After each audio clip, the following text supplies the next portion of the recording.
ABC Listen. Podcasts, radio, news, music and more. When Nate Byrne was a little kid, he knew that one day, when he grew up, he would have to have a job. And so when he saw the weather guy come on at the end of the news and do his spiel, Nate thought, now that's a good job. It's all over in a few minutes, which will leave me plenty of time to play. In proof that dreams really do come true, Nate is now the weather presenter on ABC News Breakfast. But it turns out that the gig is more complex than Nate imagined as a kid. So it's lucky he is a Bureau of Meteorology trained meteorologist and an oceanographer who served in the Australian Navy for 12 years. A few years ago on ABC News Breakfast, Nate surprised himself and his viewers by having a panic attack, his first ever, live on TV. At the time, Nate was worried that this would mean the end of his career. But instead, being open about it has brought him a closer connection with his audience and with himself. Hi, Nate. Hello, Sarah. How are you? I am so well and very happy to be speaking to you. Tell me about this day that didn't go so well for you back in 2018. What happened? Well, I joined ABC News Breakfast in 2017. So, I'd been at it for a little bit and I was loving it and having a great time. And breakfast TV is one of those monsters, when the clock starts at the top of the hour, being in radio, it starts and it just keeps going until you cut to a break, and we get a 2-minute break every hour. So things go wrong all the time and you have to fix them. And it turns out weather's one of those great things you can chuck in when something is not right, because I'm a little self-contained package of telly. And there's always weather.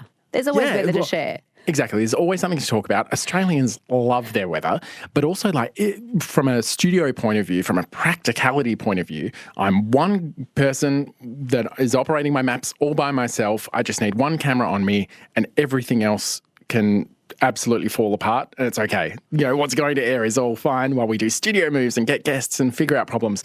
So on this day, something had gone wrong. I can't remember what it was.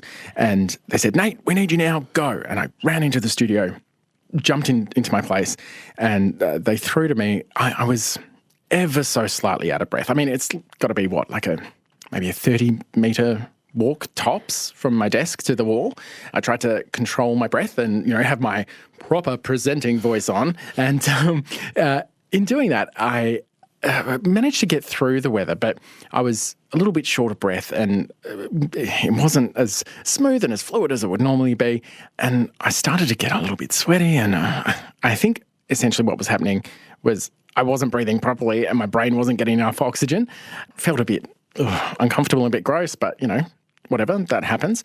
It was the next time that I was standing at the wall and I saw the words in the auto cue come up and said, here's Nate with the weather. And as I saw those words, even before they said anything, all of a sudden my body just had this body-wide reaction and I had absolutely no idea what was going on. What did it feel like when you say a body-wide reaction? What was the experience? It was absolute fear response. Yeah, like everything in my body was screaming, go, get out of here, everything's wrong. The feeling you get in the pit of your stomach and it kind of got tingly. I started shaking. The sweat just sprung out of me straight away. My breathing all of a sudden was disrupted and I was struggling to get air in. My knees went weak, the whole thing. And while that was going on, my brain was, well, at least a chunk of my brain was saying, what? What is happening here? Excuse me, hello.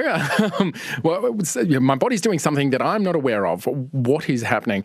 I had no idea what was going on and I knew I wouldn't be able to go on. And that was the most terrifying moment. And I ended up actually, if I'm honest, in tears because, all of a sudden I couldn't stand in that place, at the weather wall, which is actually my favourite place in the world to be. I love the weather and I love doing breakfast. And all of a sudden, there was something about that place that was making me unable to do the thing I loved. And so you left work that day and went to a doctor? What did you do? Well, straight away. So once I'd calmed down and dried my tears and sort of got back to some rational thinking, I just thought, right, well, we've got to find out what this is, because what if it is something like, wrong with my heart or something like that? So straight to the doctor, who diagnosed me straight away. He said, yep, classic panic attack. Sounds like that's what's happening. Set me up with a psychologist appointment, which of course was weeks away. But he also prescribed me a beta blocker straight away, which is a kind of drug used for managing anxiety. It helps disconnect the feelings from the response to stop an anxiety attack increasing in level and severity. And as it turned out, later that night, I was covering the 7 p.m. news, which is not something I usually do. You went back to work that same day, right? I went back to work with, these beta blockers in hand, well, in my gut, and managed to go to air successfully. So I was like, right, well, that's 100% it, diagnosed, and we figured it out. After that first panic attack, Nate, though, were you kind of waiting for it to happen again? Well, actually, it did happen again. Every single time I stood at the wall. Every time? For weeks, for weeks. So the beta blockers were the only thing getting me through. Like, I was still having a reaction, still getting a bit too sweaty, but it wasn't the full body shaking and all of that. It was controllable and manageable. And it took me, I'd say, a couple of months before I started to wean myself off the beta blockers. And then eventually I stopped taking them and I was able to do it completely fine. It wasn't until about a year later that I had my next one. Once you finally got in to see a psychologist, what did they suggest to you about it? Was that helpful? Look, for me, no. But that's because I think the psychologist, has some really great tips and ideas and things about how to manage panic attacks, but they didn't really apply to the situation I'm in. I think it was more like, if you're in an office and having a panic attack, or in a car and having a panic attack, it's... Pull over, take deep breaths, but if you're live on TV... What are your options? You can't exactly just step off, just remove yourself for 10 minutes to calm down. No, so we had some sort of techniques we discussed. He said, some people maybe do something with their hands or tap their foot or something like that. So I ended up taking that advice and coming up with a little trick that I still use to this day when I need it. And it's just pressing my thumbnail into the side of my index finger, just gently, not enough to, break skin or anything like that, but just enough to trigger a little tiny bit of a pain response there. I feel like that's a way of me saying to my brain, hey, this I'm in control of. This other stuff that's going on, that's nothing. You're barking up the wrong tree. Forget about that. Let's just focus on this and on the job at hand. And that helps me get through. In fact, at one point I had a little callus there, but it's gone now. So, because I don't have to use it all that often, but it's a little trick I've got there in the toolbox ready to go if I need a bit of an extra helping hand. I assumed that panic attacks are related to a bigger anxiety, a psychological problem, something that's wanting to be addressed. Is that what the psychologist suggested to you, or is that the case with you? Well, that was part of the problem, because the psychologist essentially asked me about, stresses and things going on in my life and, my background and my history. We identified a couple of things maybe that could have been a source of anxiety more generally, but he didn't think that they were actually a problem. Like, they were things that I had dealt with or was dealing with effectively and quite healthily, and he didn't think that they were it. In fact, we ended up doing a couple of sessions, and where we landed in the end was that for me, it was 100% physiological rather than psychological. So that first time that I ran into the studio and was controlling my breath, that's when my brain, probably having a little bit less oxygen than it would normally want, made a little connection that said, something's wrong here. So when I was standing there next time, that little connection, that what was probably just a neuron in the brain that had connected to another neuron, that little connection went, hold on a second, last time we were here, there was danger, therefore danger this time. And the thing is, neurons that wire together fire together, and ones that fire together wire together. And once you've got that little path, it's there. And there's not much you can do about it unless you do things like, in my case, taking beta blockers and slowly training your brain over time. Hey, don't use that pathway. That's the incorrect one. to use in this situation. Aren't we interesting creatures? Your body was telling your brain there was a crisis, and then your brain took that and ran with it. But there in reality was a physiological response that kept being triggered. So as you describe it, you'd managed to manage it through the use of beta blockers and then through your own different strategies. What happened this year? I've since then had panic attacks, relatively low-level panic attacks regularly. Only at work, only in front of that weather wall or elsewhere? Not even only at work, only ever in that position at the weather wall. If I'm anywhere else in the studio, I can even run into the studio and be out of breath. But if I'm sitting on the couch, if I'm sitting at the desk, 100% fine. It's only that place at the wall. And in fact, sometimes that's been one of the ways that I've managed it. When I've had a panic attack, I just say to my team, hey, for the rest of the morning, I'm going to be sitting on the couch because we know that's safe and I can get through it. What was different this year was that the co-host threw to me with the weather. I started to talk. And what happens in the studio, if you ever see it, you might think it's a little bit rude, but when the hosts aren't on camera looking straight down the barrel, they're often in their phones or in their computers because they're frantically working. You know, they're getting news just as much as the producers in the background.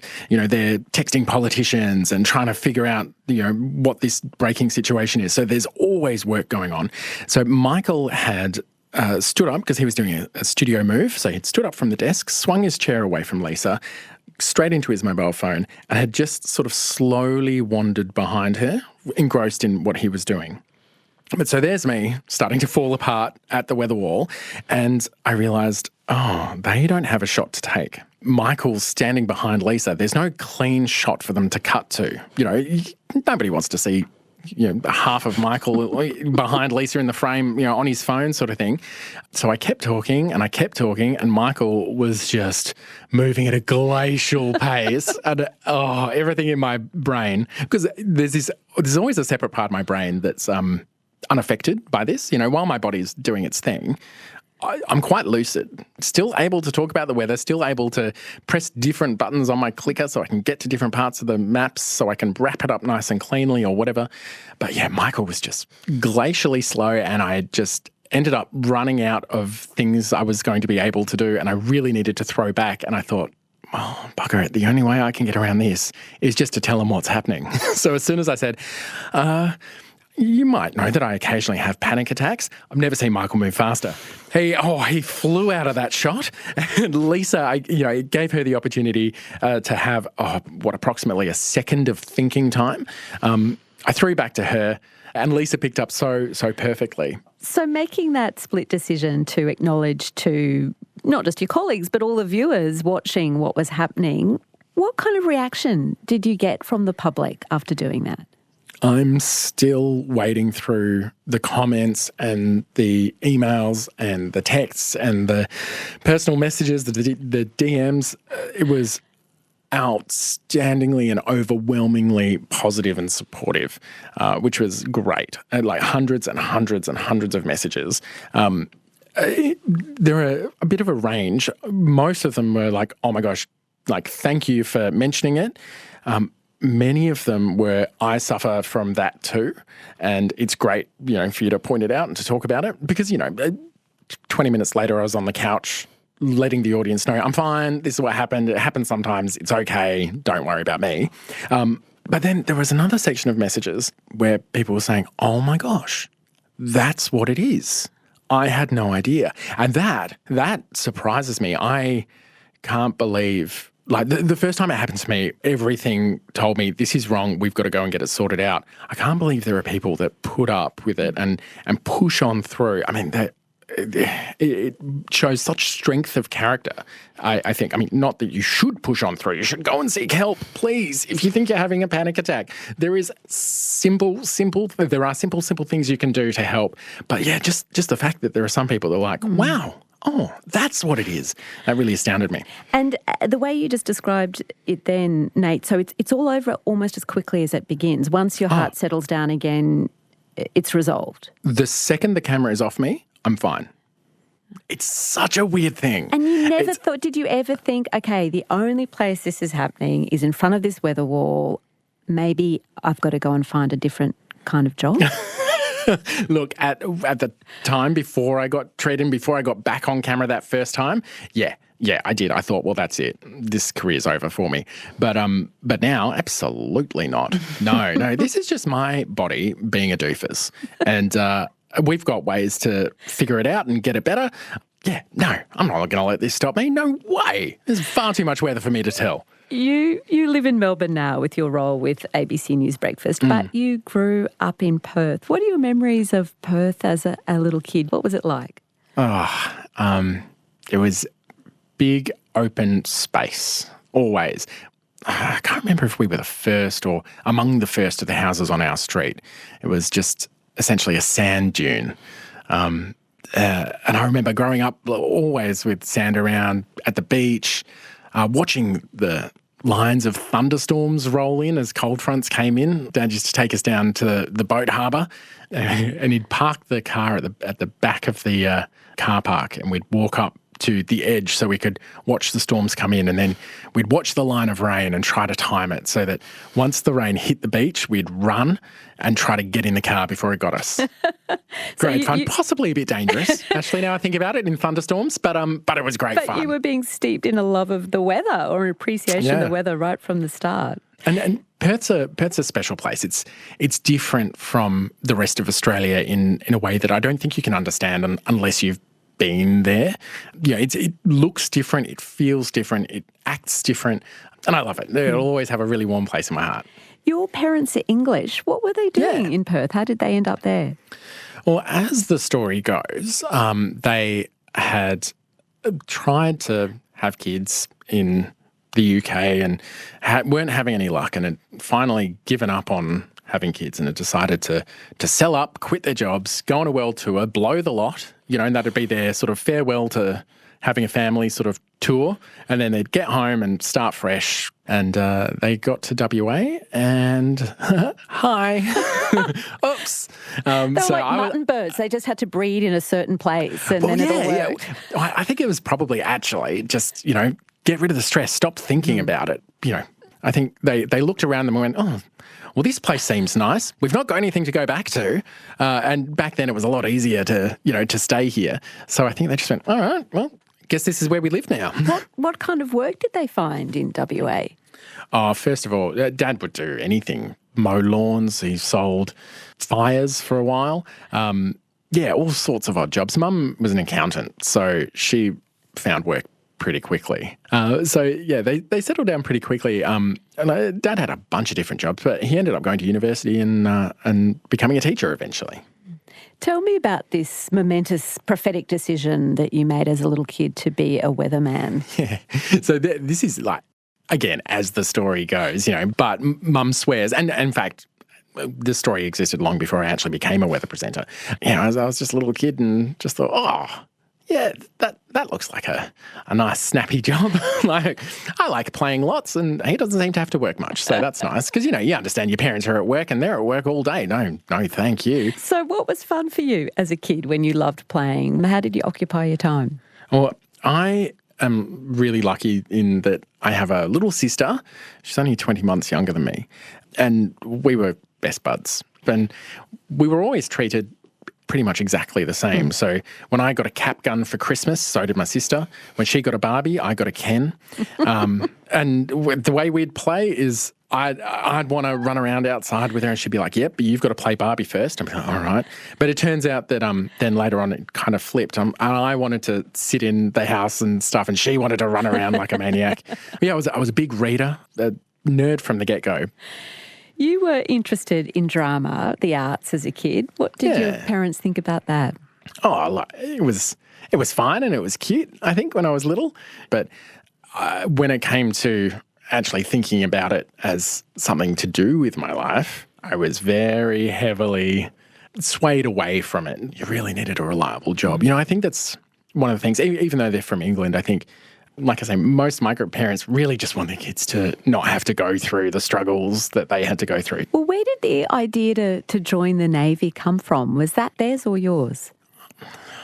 It's a little hard to say. I think they certainly saw it as a very good idea, and I think they probably mentioned it loudly often. But I ended up joining the Sea Scouts. that involved all the same thing as normal scouts, going and camping and tying knots and having fun.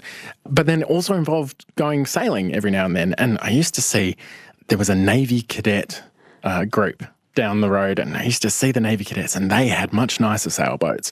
So when I was old enough, I was like, that's where I want to go, please. And so I got into uniform and played Navy cadets for a while. And I think all of that together sort of pushed towards the military, or made it look like a really viable option. And Mum's dad, so my granddad, Pappy, his name was, his name for me. That wasn't his. He was not christened Pappy. No, he was not. Reginald Hounsome. He was in the military. He was in the Royal Navy in the UK. And he used to take us as well as kids to see these Navy cadets going on parade and with the band and stuff. And it all just looked like a heck of a lot of fun. And he was really a lover of military. And when we started showing interest, because my sister's in the military as well, when we started showing interest, he was very happy with it. So tell me about your first application process then for the Navy. How did that get derailed? Yeah, it wasn't exactly ideal. When you're at school, they always say, have a plan B. But I'd decided by that stage that I was going to the Navy and I was going to go to ADFA, the Defence Force Academy. And they let me go through the entire process of applications, the psych testing, the physical testing, everything. And then right at the last little hurdle, they said, can you pop off to an ophthalmologist and get your eyes tested for us? I was like, yeah, sure, no worries. When that came back, they said, mate, bad news, your eyesight's not that great and you're probably not going to get your first choice. And they're like, but you've got options. You could be a chaplain. A chaplain? And I just thought, wow, your psychologist really missed the boat on this one because that ain't me, darling. I'm very much not a religious person. Yeah, and so I said, thank you very much, but no thank you. Very, very upset, gutted. You retreated into studying science at university and moved out of home. What were you doing to pay the bills in those years, Nate? Oh, what didn't I do?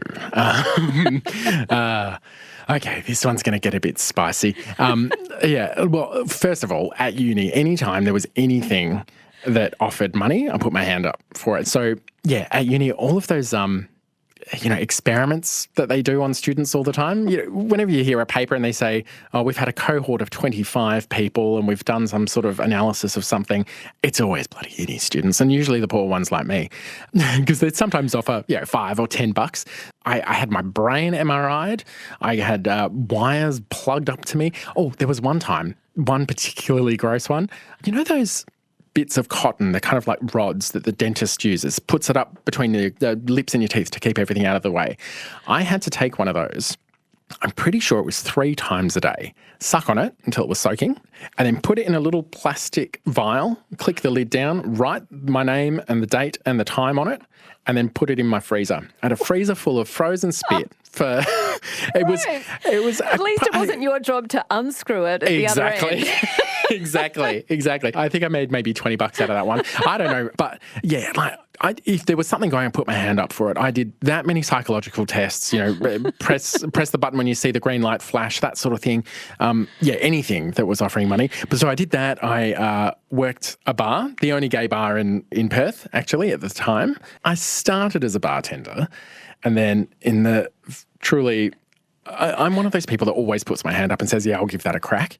That was one of the advantages of being a gay man, right? You think you can do everything. So there was one time when the guy who looked after the dancers was one short and was really stressed because he couldn't get anyone to fill in. And I said, well, I've got my break coming up. I can just get on the podium. So I was a go-go dancer for a while after that, once I proved that I could shake my booty a little bit. Did that pay better than providing your spit to science experiments? Oh, definitely. It was about the same rate. Yeah, much more fun. About the same rate as what I was getting as a bartender, but you got free drinks as well. It was great because, I was making friends and I could just get out there, be the centre of attention on the on the podium and have a good boogie. Now, it was good fun. And literally anything that came along, I said, yeah, I'll have a go. Well, during this period of providing spit and go-go dancing, were you still dreaming about the Navy, Nate? Well, yeah, absolutely. So the back of my head, that little oi, oi, remember that Navy thing? It's still something I'm interested in. This sad but ultimately joyful thing happened. My grandfather passed away, which was very sad. But he left me and my sister both with a small inheritance, like very small, a couple of $1,000s. And I'd heard of laser surgery, and I thought, maybe is that a thing that I could do? And so I went and had a consultant with a laser eye surgeon to see if I could get my eyes corrected. They didn't want to do it because I was too young, but I said, hey, if you do, I can join the Navy. Like, that could be, the start of my career, and that convinced them. And it just happened to turn out that the amount of money you needed to pay for the laser surgery was exactly the same as the money that I'd inherited from my granddad. And I'm not a believer in fate or anything like that, or, mysterious powers or anything, but I am a big believer in wonderful coincidence and recognising it when it happens. And I just thought that would be the thing that he would want me to spend that money on. You're listening to Conversations with Sarah Konoski on ABC Radio.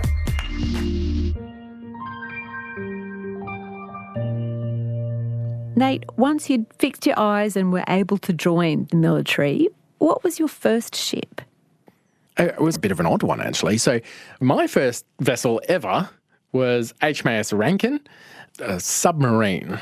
And I slept in a torpedo bay 2 weeks, going from Perth to Sydney before the vessel went on to Rimback. And it was a heck of an experience. Were you claustrophobic at all, Nate? No. I'm actually one of those people who I don't know where this happened, because I used to be a little bit of a scaredy cat as a kid, but somewhere along the line, I think it's the rational side of my brain, is very good at saying, hey, if this was actually really super dangerous, they wouldn't let you do it, right? Like, nobody's trying to kill anyone. So, like, you're safe, everything's fine. And it turns out subs, like, I know you think they're really tightly packed, but you've got way less room on an aircraft. Like, if you can sit on a plane for 12 hours or 24 hours on the way to Europe, something like that, you're fine on a sub. You can get up, you can move around. There's heaps of room. Do people get seasick on submarines the way they do on regular ships? Actually, worse. Yeah, for sure, because submariners typically aren't used to it. When you're at sea all the time, you get your sea legs because the ship's constantly moving. But under the water, there's no waves. The way, like, there is wave energy going through, but it doesn't rock the boat. It just slides past and you don't notice it. So when you're under the water, it's a very still, very quiet, except for in the engine room. But then you do have to go up to the surface every now and then, in our submarines at least, because the diesel electric ones, you need to run the diesel engines to charge the batteries every now and then, which then allow you to run silently on electricity. But to do that, because diesels don't like water, you need to be up at the surface with a snorkel up into the air so it can pull in lots of oxygen to run the diesel. And that means that you're near enough the surface that the wave action rocks the boat. I've never seen so many people turn so green so quickly. Were you one of them? No, I'm really lucky. I never once got seasick. There were times when, later on in my career, when I was driving mine hunters, which are sort of these small boats about the size of maybe a Sydney ferry or something like that, made out of fiberglass. So they ride really weirdly in the waves. You essentially call them a floating esky. I have been on board one of those, driving the ship, in charge, unable to stand because it's so rough. People puking all around me, but I've been fine. I don't know what it is. I'm very lucky. You were with the Navy for 12 years. What are some of the other deployments that really stand out in your mind over that time? Now, I was really, really lucky because I got to do something every year that was good and in the service of helping people one way or another. So my first proper ship was HMAS Success, which was an oil replenishment vessel, so essentially an oil tanker that would go out and fuel up ships at sea, and we'd get stores to and from ships via helicopter and, go out and help. We were touring around the south of the country, back in Perth actually, when we got crash-sailed to head to Sydney and then on to Fiji. What does that mean, crash-sailed? Oh, crash-sailed. It's when you sail without notice. Ships are always kept at a level of readiness so they can sail within 12 hours or 24 hours, and you have a plan for when a ship is going to sail and when it's going to arrive. Crash sailing is get going now, quick as you can. And you go. were sent off to Fiji. What was that? Yeah, so that's when there was a coup there, when Frank Bainimarama took over. And it was a bloodless coup, luckily, but we were sent over there to help Australians get out if we needed to. Luckily, we didn't, but we were there to help. So that was good. There was some real sadness in that trip, though. There was a helicopter accident on HMAS Canimbla. An army helicopter fell off the back and plunged into the ocean, and there were some deaths. It was very, very, very sad. But we were there to try to help. Later on, I got to do actual helpful things rather than just hang around wait for a bloodless coup to happen. I've done other things like went and found actual World War II mines. They still around? Yeah. It's I think it's a really interesting story. In World War II, the Americans would do what we call counter-mining. So they would purposely mine harbours of their own, except for one path. And so they knew the path and they could tell other people the path to go through to avoid the mines. But, you do that so that if the enemy ever comes or tries to approach, they don't know the safe path, they're going to end up getting mined. And the Americans did that a lot in the Pacific Islands. But then when things were over, they packed up and left. And left them the there. mines. It should have been okay because those mines were designed, and we're talking here about the ones that you think of, the spiky ball on a chain, floating in the ocean. But they're designed with a very small explosive near the mine head. So over time, the ocean water eats away at it and eventually triggers this small explosion. And what it's meant to do is rupture the body, so water gets in and ruins the explosive, and also cut the chain. So then the mine head or the body sinks to the bottom of the ocean. Apparently, the explosive no good anymore, shouldn't be a problem. The thing is, the US were pumping out those mines at such a frantic rate, their quality control wasn't great. So not all of those little explosive mines that were meant to sanitize it worked. So, in one trip, we found, I think it was 67 mines. That was in New Caledonia. Yeah, and we found old World War II unexploded ordnance up in the Solomon Islands. And then you detonate them, or what do you do with them when you find them? Yeah, well, it would depend on the situation. Detonate sometimes, other times move and drop. One of the kind of handy things about the Pacific Islands is often there's you don't have to go far offshore before the water depth goes from metres to thousands of metres, in which case, drop them off the edge and away they go. It's a pretty safe way of doing things. Whenever you're playing with explosives, it's dangerous. There's a high level of danger involved. So, there are various ways that they can go about getting rid of them. You were at a US military base in Bahrain during the Arab Spring. What were you doing there, if you can say? Yeah, so I was part of a coalition task force, CTF 150, who at the time was part of our Middle East operations. And it was a task force that was interested in counter-terrorism operations, essentially. So we were controlling the ships in the Gulf, in that northern part of the Indian Ocean, where there's mostly a lot of drug traffic that was funding terrorism activities at the time. And so we were sending coalition ships around to go and do boardings and try to find the drugs aid. Yeah, and I was there in Bahrain. It was a 6-month deployment.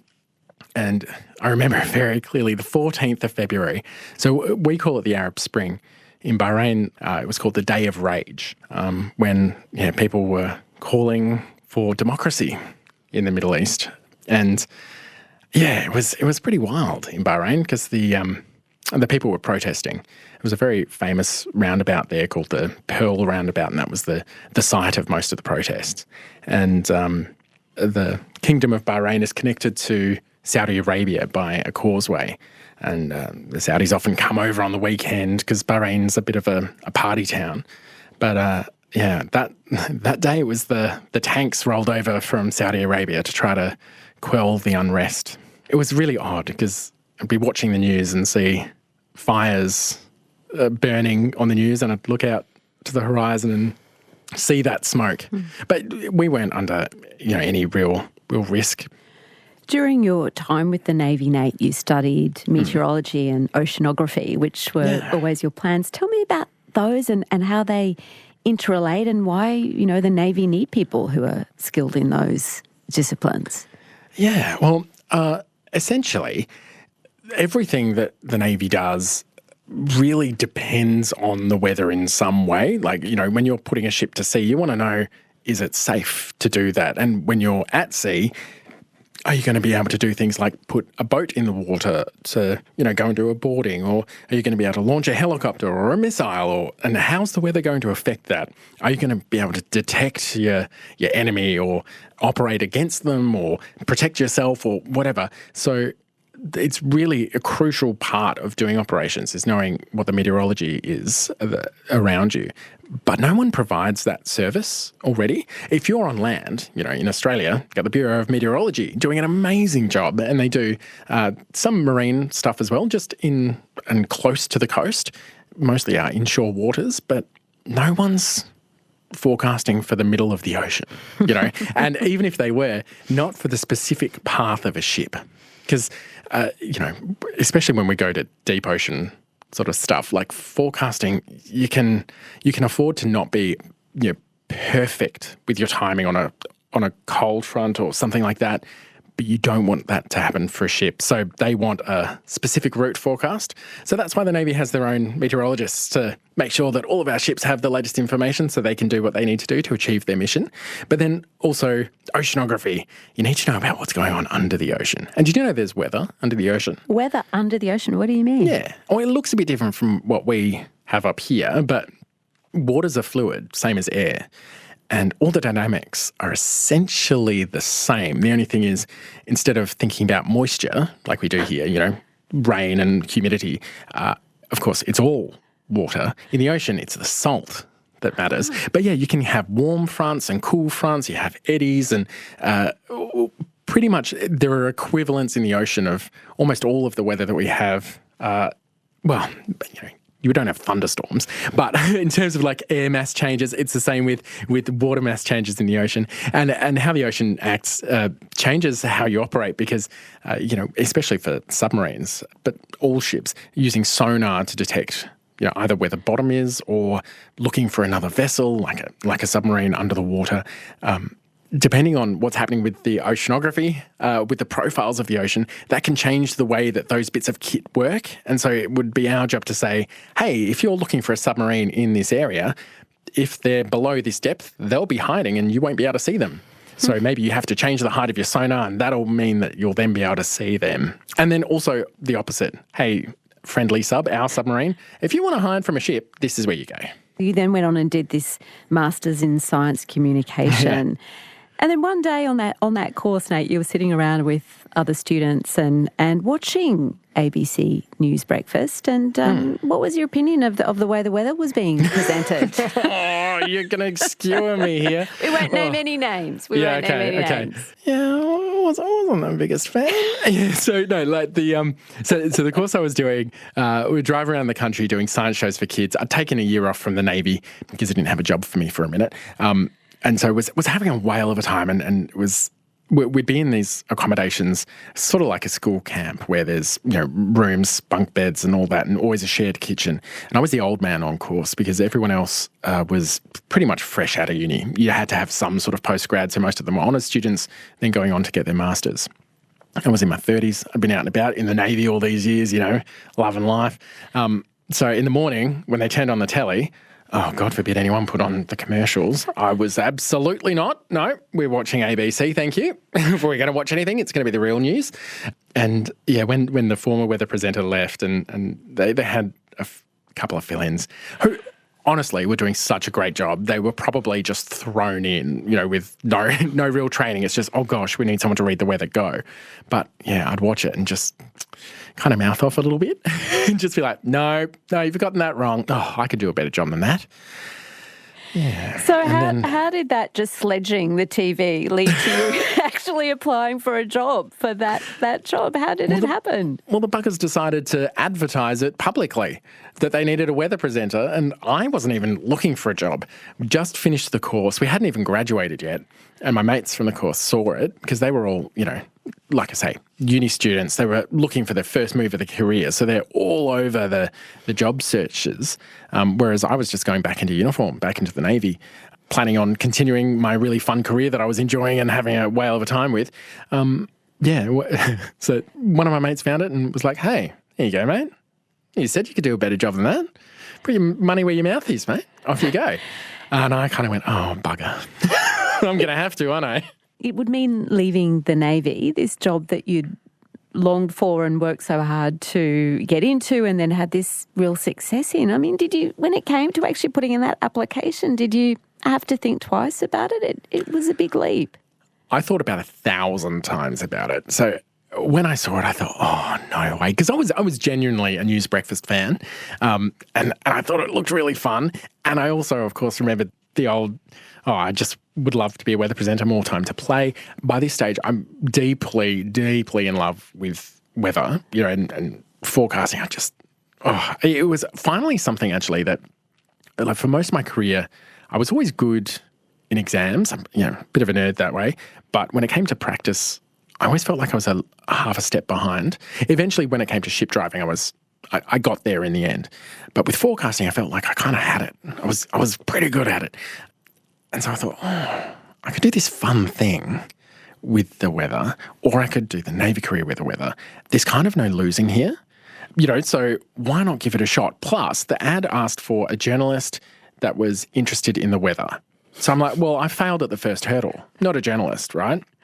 But on the master's course, we got some advice because all these, people were going into their career very early stage. So there was still a lot of that sort of how to apply for a job and how to talk in an interview and the sort of jobs you might want to go for. But one of the bits of advice that really stuck with me was, if there's a number on a job advert, if there's a number, call the number. Every time. Doesn't matter. Good even advice. If you don't think you need to, even if you're not sure you want the job, but a little bit, always call the number. And so I'd sat there for days thinking about it. Yeah, I was looking at this ad and I just thought, Nate, just call the number. So I called. Turned out it was the executive producer. She picked up the phone and I don't know if it was my actual opening line, but in my head it certainly was. It was definitely up there. I said, hi, I'm not the person you're looking for. I'm not a journalist interested in the weather, but I'm a meteorologist, oceanographer, naval officer and science communicator who's interested in being on News Breakfast. I can see her eyes lighting up from here across space and time, Nate. In hindsight, me too, right? Because guess how many of me there are? There's one, right? Like literally no one had done this science communication course. I know for a fact that no military person had done this course. So there's no one else with my sort of mix of experience, which doesn't necessarily mean that you need to have that level of experience to do this job. I think actually the thing that gets me through most is the willingness to laugh at myself when things go wrong, to be honest. But yeah, I can also see her eyes lighting up, and it didn't take long. After that phone call, she said, right, send me your show reel. What? Okay, yeah, sure, I've got a show reel and a resume. I hadn't written a resume in 12 years. I dug up an old one and it was still like, I did this play in year 10, like that sort of level. I volunteered at the dog park. So, like absolutely useless. So all of a sudden panic mode. And I think it was the Thursday that I'd called her. Friday after work, because we have an early finish, I'd got in touch with Questacon, which is the National Science and Technology Centre in Canberra. They were part of the master's program, them and ANU. And I called them. I was very cheeky. I was like, hi, I know I'm not a student anymore, but I know you've got a green screen and a camera. Can I come and film something? And they were very kind and said I could. And I just hurriedly put something together. I learned how to edit videos, and that weekend, on the Sunday when it was due, managed to hit send on an application that I thought I would never hear from again. And yet here you are. Yeah. And how was the transition from Navy life, military life, into civilian life? I mean, you've still got early mornings. Look, at the start, it was terrifying. I'm really resistant to change. I don't like it. I love it and crave it, but also I don't like it in a way that, like, whenever there's any big change coming, I can see to myself, I get grumpy, I get uncomfortable because, you're just never sure quite what's going to happen. And the Navy was such a safety net. The good thing about the Navy was it forced change on me constantly because you had to, you're only in a posting for so long, you had to change locations. There were always different jobs that needed to be done. So my career looked very varied over the years. I mean, I was everything from, I was driving ships, forecasting, I was a teacher for a while. Did one of pretty much everything. At least it feels like that. When I came to the ABC, all of a sudden that safety net was going to be gone because with the Navy, if I'd lost every cent to my name, lost all of my belongings, I was still always going to have a meal in my belly. There would be a bed for me if I needed somewhere, and a pay packet not too far away. Whereas moving into the civilian world, it was, there's what I thought a lot more risk. And it was hard making the decision to walk away from the Navy. But the thing is, I'd be able to go back. They'd just made some changes actually at the time that are still in place now where they've recognised that people like to transition and do different things in their lives and not necessarily just stay in the Navy for their entire career. So actually once you've been in once, it's now a lot easier to get back in if you decide to go back. So that gave me a bit of comfort. But in terms of practicalities, I finished with the Navy on a Friday, started with the ABC on Monday, and was on air the Monday after that. Oh, wow. So a bit of whiplash is probably how I felt getting into it. But I loved it. There are so many similarities between what I do and the military. When the clock's going, things have to happen at a time, regardless. They have to be right. They have to be done well. High expectations and no excuses. You've had these very different parts of your life, which it sounds like you've every part that you've been in, you've embraced with gusto. Does it feel like you're in the right place now? Is the fit feel good for you at this point, Nate? Oh, it's a perfect fit. Yeah. Look, I'm exactly where I should be. The only concern I've got is that because of my fear of change and also because of my love of my job, I may end up being an 85-year-old weather presenter on ABC News Breakfast one day, but I'd be quite happy if that's the case. I think the viewers would quite love that. I think that you could be like the grand old man of weather presenting. I remember, young fellow, back in my day, this couch could talk. I could see it. You could grow some mutton chops. That waistcoat will still work for you in that age group. It's all good. I don't know how cute it is to be looking at that first thing in the morning, but You've still got the dimples, Nate. That'll get you over the line every time. They will win me through to the day. Look, Brekkie's the best. The hours really suck. Oh gosh, if I could convince them to make it ABC News brunch first, I would. 100%. I would love that. But I love that we get to help people set up their day. Feel free to tell me I'm being a little bit silly here, but I feel like what I do now again isn't that different from what I was doing in the Navy. It's service. Especially when it comes to emergency broadcasting, we're helping people feel safe, be safe, know what to expect in the world, what their day is going to bring. So I really feel like we're helping, and that's what I like most of all. Nate, thank you so much for sharing some of your stories on Conversations. Thanks, Sarah. Nate Byrne was my guest on Conversations today, and you can see Nate hard at work in front of the weather wall on weekdays on ABC News Breakfast. This is Conversations with Sarah Konoski on ABC Radio. This conversation was recorded on the lands of the Turrbal and Yagara people and produced by Rebecca McLaren. Our executive producer is Nicola Harrison. I'm Sarah Kanoski. Thanks for listening.